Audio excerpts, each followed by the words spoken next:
Hey YouTube, this is SA Icon Jr. I'm just going to give you a little deck list here of a deck that I've been running recently that's been giving me a lot of success. It's sort of a Junk Tengu deck based on the new ban list and there's a couple of tech cards in there and I'll explain them in a little bit. So but anyway, we start off with the basic Tengu engine right there, 3 Tengus. We got 2 Junk Doppels. 2 Effect Veilers. You kind of need them. They're staples. You need to have 2. 2 Rykos. Debris Dragon. Blackwing Zephyrus the Elite. He's been really, really good. There's so many different combos you can put together with him. Blackwing Gale, the Whirlwind. Blackluster Envoy the Beginning. Lonefire Blossom. Spore. Glow-Up Bulb, Dark Arm Dragon, Lyla, Lightsworn Sorceress, Sangan, Doppelwarrior, and Dandylion, and one more, yeah, Chaos Sorcerer. And then on to the spell cards. We got 2 Mystical Space Typhoon, instead of 3, because for what I'm going to run for this option, I can run a 3rd MST, but what I decided to tech in has really made the deck run a lot smoother. 1 Allure, 1 Charge, 1 Dark Hole, 1 Heavy Storm, 1 Monster Reborn, 1 1-for-1, 1 Pot of Avarice, 1 Quill Pen of Gulldos. If you guys don't know what that is, it's you return 2 wind monsters in your graveyard back to your deck, and you target 1 monster on your opponent's side, or 1 card on the field, and return it back to the owner's hand. Reinforcement of the army, and onto the traps. You got 2 Mind Crush,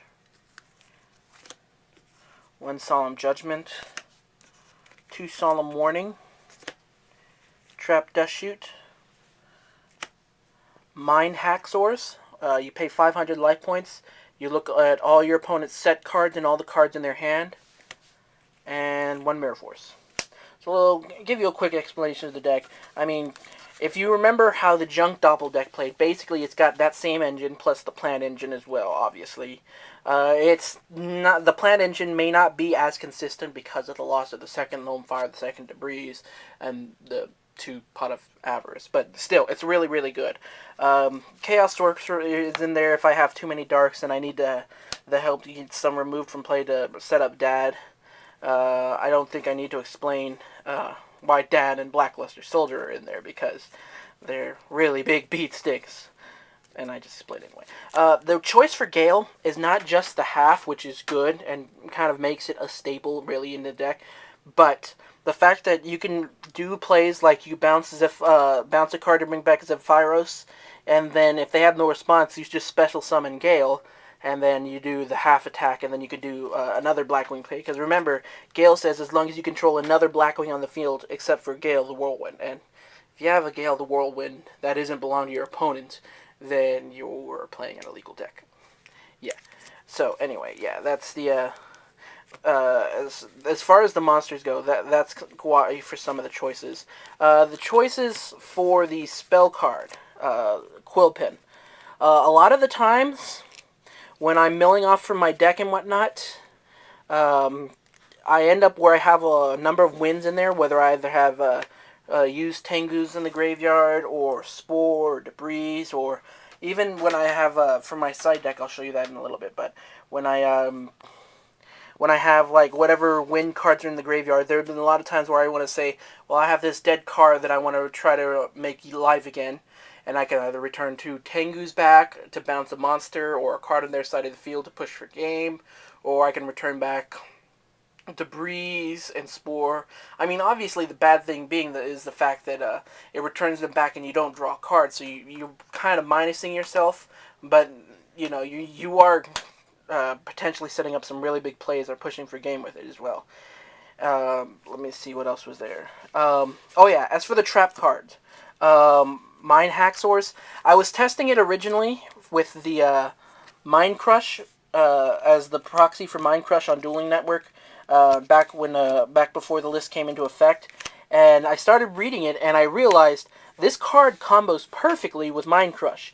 Now, I grant you, with Trap Dustshoot taking a monster from the opponent's hand, that's a really big key. But the other key for this game is going to also be to know what your opponent's going to have ready for you. So what I used is just one Mind Haxorz, because any more than that, and it's just too much. But with Mind Haxorz and Trap Dustshoot, really, these are the setup plays for Mind Crush, for looking at the opponent's hand and whatnot. And I think if you guys find a copy of it, I think you're going to find that it really helps in the long run, especially if you can draw either Trap Dustshoot in Mind Crush or Mind Haxorz in Mind Crush within turn 1, because it's just really, really killer. Anyway, that's enough prattling about the main deck. For the side deck, let me get this out of the way. Or, I'm sorry, with the extra deck. I have one Leviar, one Leviathan, and one Utopia as my Xyz monsters. Sorry about the glare. Can't really do much about it. I've got one Formula, one Catastor, one Android, one Librarian, one Trishula, one Iron Chain, one Black Rose, one Stardust, one Colossal Fighter, one Scrap Dragon, one Brionac, and one Shooting Star. Now, originally I was running Steel Swarm Roach in the main deck, but what I found a lot of times is it's really only good within the mid to late game, and to be honest, I just replaced him with another one of my other monsters instead, because if they're going to go with Blackluster Soldier, or they're going to go with one of the other big synchros or whatnot, I'll usually have an answer for it. So I've been testing with that, and it's been running really well. So it's good, but it's not necessary, I suppose I should say.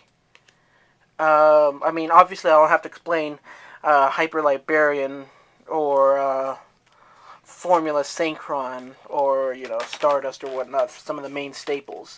The reason for Magical Android is, well, basically I needed to try to keep the balance of light and darks the same.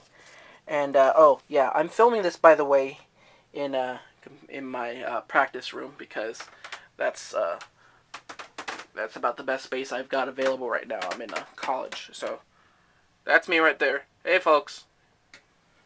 But yeah, that's the extra deck. And then for the side deck, I have one Titanial, one Cycle Reader, two Puppet Plants, one Chaos Sorcerer, and one Electric Virus. My second Quill Pen of Gulldos, which I can also substitute that as my third MST in place if I need to. Burial from the Different Dimension, Foolish Burial, Primal Seed. My two Call the Haunted, Torrential Tribute, Starlight Road, and Fruits of Kazaki Study. Fruits of Kazaki Study is basically a bait for any of the destruction stuff. And it says you look at the top 3 cards of your deck and return those cards to the top of the deck in any order. And I think it says the opponent does not look at the cards. I forget if that was an added text. But yeah, anyway, so that's the deck I've been running so far. Tell me, guys, what you think about it, and rate, comment, subscribe.